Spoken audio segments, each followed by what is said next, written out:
Jai Shri Ram. So today it is Canto 65 and 66. Lakshman consoles Shri Ram. Perceiving Shri Ram's suffering agony at that time, emaciated as he was due to the abduction of Sita and intent on the annihilation of the worlds like the fire at the time of universal dissolution, nay, gazing on his stringed bow, sighing again and again, and desiring to consume the world like Lord Shiva at the end of the world cycle, enraged as he was as never seen before, the aforesaid Lakshman submitted as follows with joined palms and lips getting parched. Having been mild, disciplined, and devoted to the good of all created beings before you, you shall not abandon your nature now that you have fallen a prey to anger. As loveliness dwells in the moon, brilliance in the sun, movement in the wind, and forbearance in the earth, all these, as also unsurpassed fame, ever invariably dwell in you. You ought not to annihilate the world for the offense of one individual. I shall surely try to ascertain whose is this chariot of war, and by whom and for what purpose it was broken with its yoke and external appendages such as a canopy and whisks.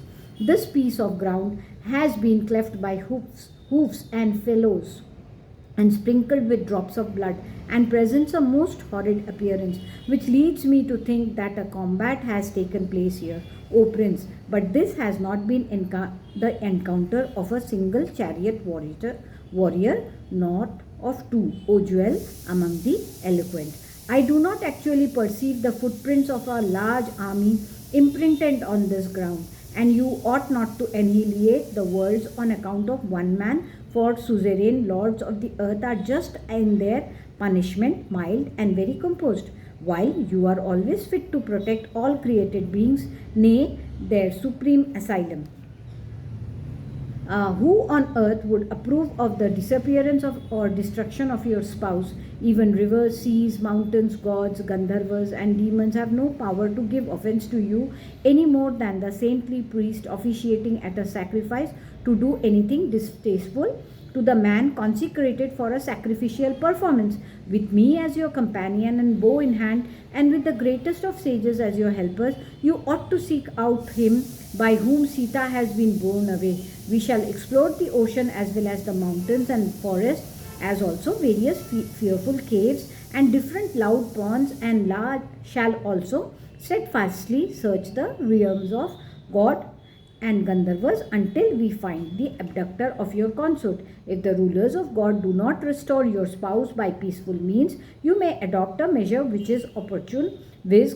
Coercion, O ruler of the kingdom of Kushala. If you do not recover Sita through exemplary conduct, conciliation, modesty, and prudence, then annihilate the worlds with your volleys of golden feathered arrows, vying with the thunderbolt of the mighty Indra, the ruler of gods, O ruler of men. Thus ends Canto 65 in the Aranyakand of the glorious Ramayan of Valmiki, the work of a rishi and the oldest epic. Now we come to Canto 66. Lakshman seeks to inspire Sri Ram with courage. Having comforted a while Sri Ram, who was tormented as aforesaid with grief and was wailing like one without a protector, nay, who was seized with great infatuation and was feeling sorrowful and sick at heart, Lakshman, son of Sumitra, exhorted him in the following words, lovingly pressing his feet.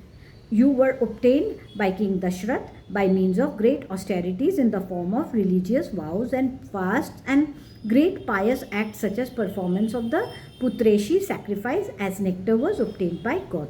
The king, who was the ruler of the entire globe, was bound to this world by your virtues alone, attained the heavenly state due to separation from you, as was heard from the lips of Bharat. O scion of Kakushta, you are not able to endure this suffering that has befallen you. What other man who is of common run and of meager strength will bear it? Take heart, O flower of men. What living being do calamities not visit? They impinge on a man like fire and recede in an instant. If when afflicted, you are actually consume all the worlds with your heroic luster.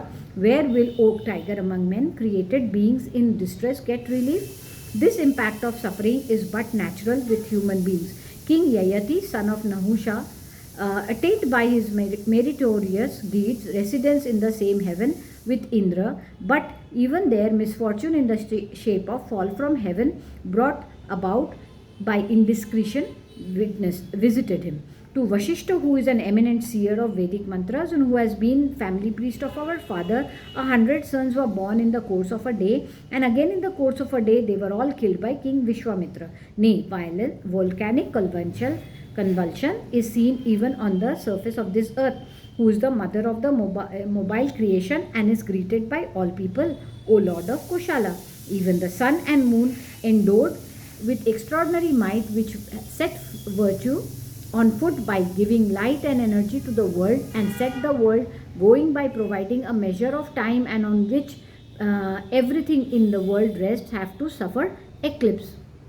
Even very great beings and gods are not immune from the control of fate, much less all embodied beings. O flower of men, righteousness and unrighteousness are known to yield their fruit in the shape of happiness and misery, even in the case of Indra and other gods. O tiger among men, you ought not, therefore, to grieve. Even in the event of Sita being dead or having disappeared as a result of being carried away by someone, O heroic Ram, you ought not to grieve in the same way as any other common man. People like you who perceive everything with their intuitive eyes do not really give way to grief even in the face of the gravest perils, O Ram, but ever remain undepressed in their outlook. Discriminate between right and wrong in true perspective by recourse to reason. Endowed with reason, highly intelligent souls are correctly able to know what is good and evil, O jewel among men. Actions whose merits and demerits have not been perceived except through the scriptures and which are not everlasting, inasmuch as they cease after yielding their fruit, cannot be performed without individual effort. And once they are performed, their welcome as well as unwelcome fruit is inevitable and must be reaped. Indeed, you alone have often instructed me accordingly in the past, O heroic brother.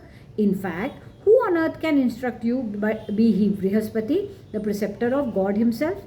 Nay, your intelligence, O highly sagacious prince, cannot be fathomed even by gods. I simply try to awaken your wisdom, which has been dimmed, as it were, by grief. Nay, bearing in mind your divine as well as human prowess, strive from the destruction of your enemies, O flower of Ikshvakus. What objects of yours will be achieved through universal destruction wrought by you? Therefore, finding out your sinful adversary, you ought to root him out alone. Thus ends Canto-66 in the Aranyakand of the glorious Ramayan of Valmiki, the work of a rishi and the oldest epic. Jai Shri Ram.